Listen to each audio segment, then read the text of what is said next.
Hello, everybody. I'm Laurence Gill from Trinity in Dublin, and I do research into Karst, but I'm not really going to be talking about that so much today. I'm going to be talking about this piece of music that we composed. But I have an interest particularly in things like on-site sanitation, how do contaminants get into the Karst, as Luca said, and then also an interest in particularly in these groundwater surface water interactions in the west of Ireland and also in Slovenia. We do a lot of numerical modelling of those types of systems. But anyway, what we did is about a couple of years ago now. I was kind of interested in trying to disseminate what is Karst hydrology all about, I guess. And I play a lot of music in my spare time, and I was singing a choir, and this kind of idea started to kind of gain traction, and then we ultimately got some funding, and we developed this, and it's turned into this kind of film, which I'll play a little bit at the end. So the people involved in this are Nora Walsh, she's the person who composed the music, Fergus McAuliffe. So there's a centre in Ireland, it's like a pan-university geoscience research centre, and they have a wing, if you like, that's very into communication of science. And then Natasha Rapar, she's in the Slovenian Karst Research Centre, and so you'll see the relevance of that later. So the idea then was to compose this piece of music that kind of mimics basically from how rainfall falls out of the sky, makes its way down to the Vadostone through the epicast, and then down into the conduits, and gradually, getting bigger and bigger, more and more turbulent flow as it moves, and eventually coming out at a spring. And as I mentioned, it's collaboration between scientists, engineers. I mean, I describe myself as an environmental engineer, and artists. So the Nora Walsh, who's the composer of the choir. And also we had some other artists involved. We had poets involved, and a sculptor as well as part of the event. And we had funding from Trinity, inside Trinity, and then also this SFI Science Foundation Ireland, who've actually just changed their name, but anyway, that they fund a lot of the research in Ireland. So this is the choir. So I've been singing in this choir for about 10 years, and called the Mellotonics, and this is Nora Walsh. So it's a mixed group of people, and I'd say virtually almost all of them are not scientists or engineers. There's a lot of architects for some reason, Nora does compose some of our own music, but predominantly we sing a big range of different music, some 80s pop songs, but also some very sort of classical bits of music.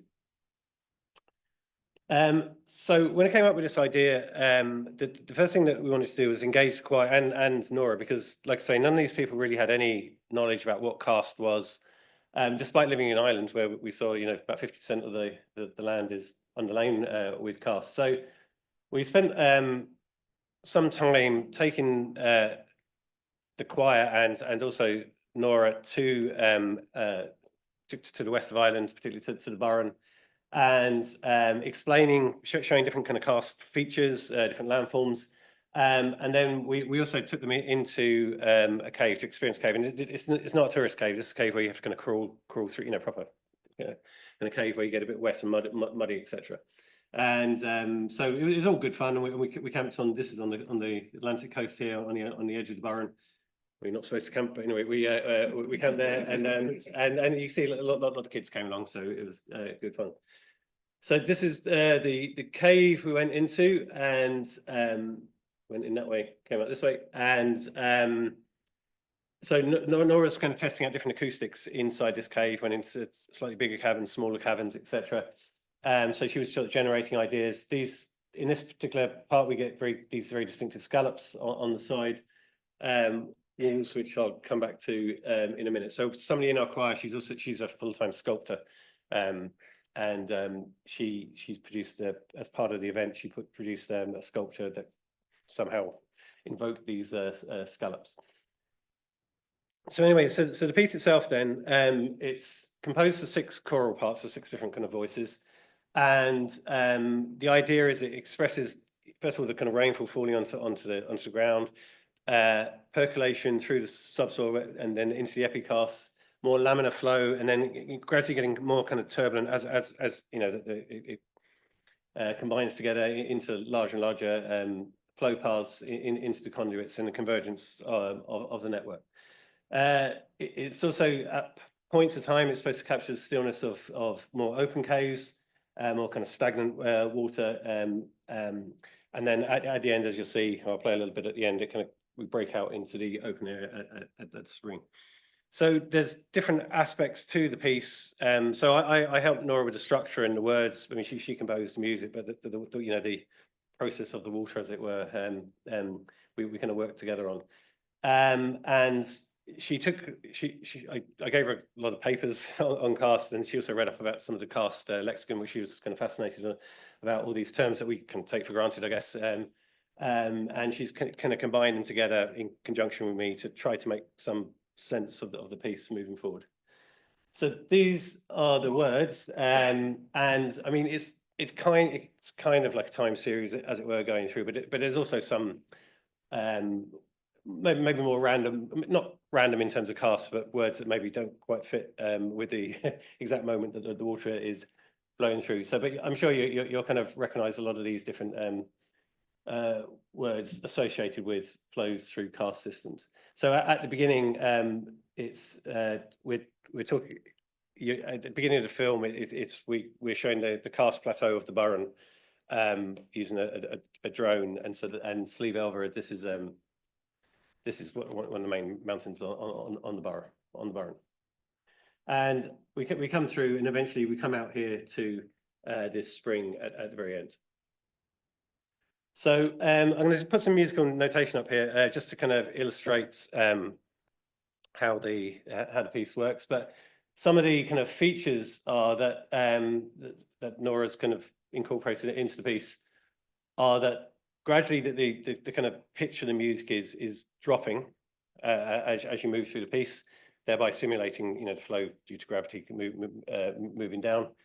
There's a building of volume and pace generally throughout the piece. I mean, it does slow down at some points to sort of mimic going through these kind of wider chambers and then into tighter conduits again. But in general, the volume is getting bigger. The voices are joining more. The 6 parts coming into harmony towards the end, i.e., all the flows kind of coming together. And then when we perform this, I'll talk about performance in a minute. We use the effect of lighting at different parts to simulate getting darker, and then the kind of brightening up at the end. So this is the musical notation. Again, it doesn't matter if you don't read musical notation, just to illustrate some of the aspects. So this is the kind of the pacing of the piece. So the timing, the speed is changing as we go forward. This is at the beginning. So this is this kind of percussive voice at the bases. On the bass would be kind of saying this, and this is the raindrops, as it were, kind of falling onto the land.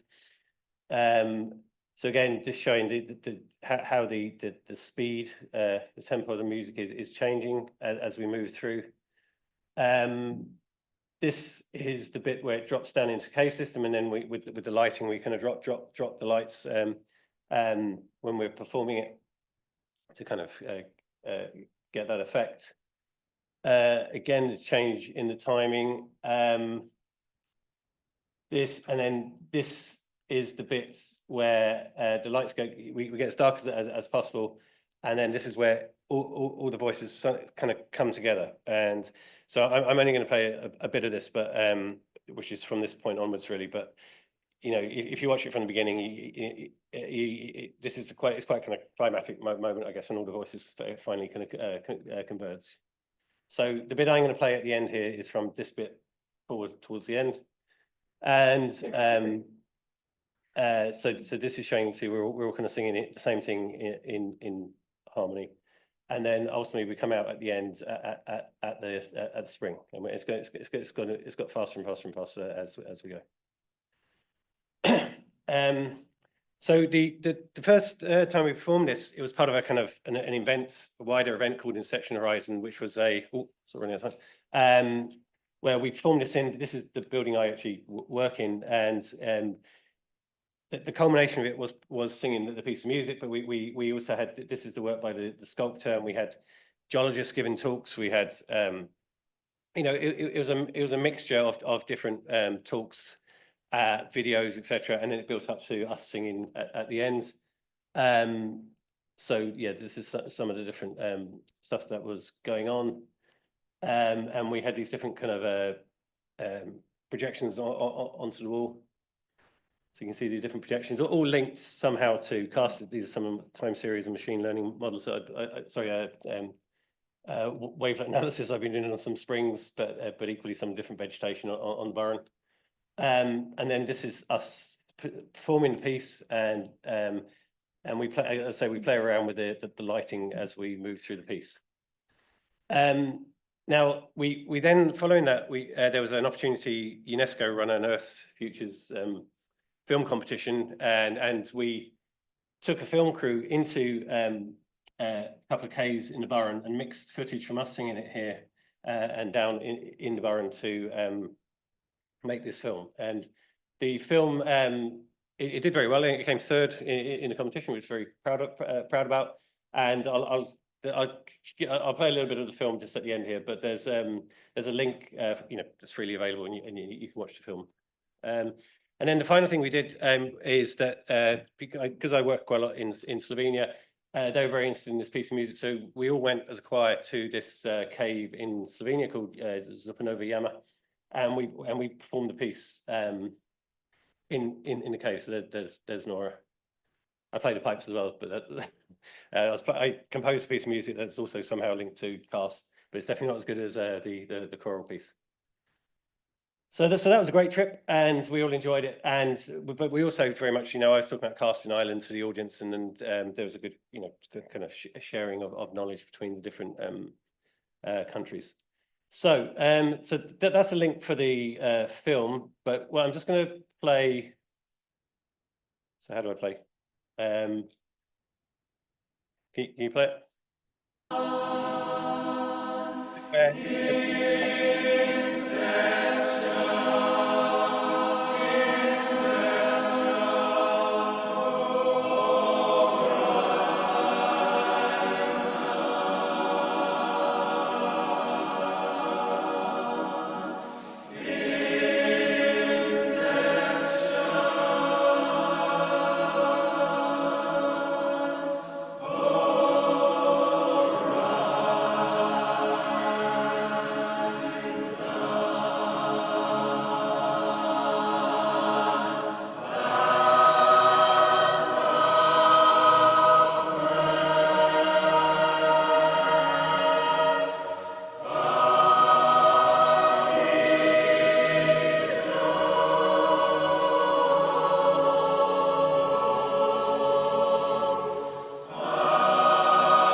You can stop.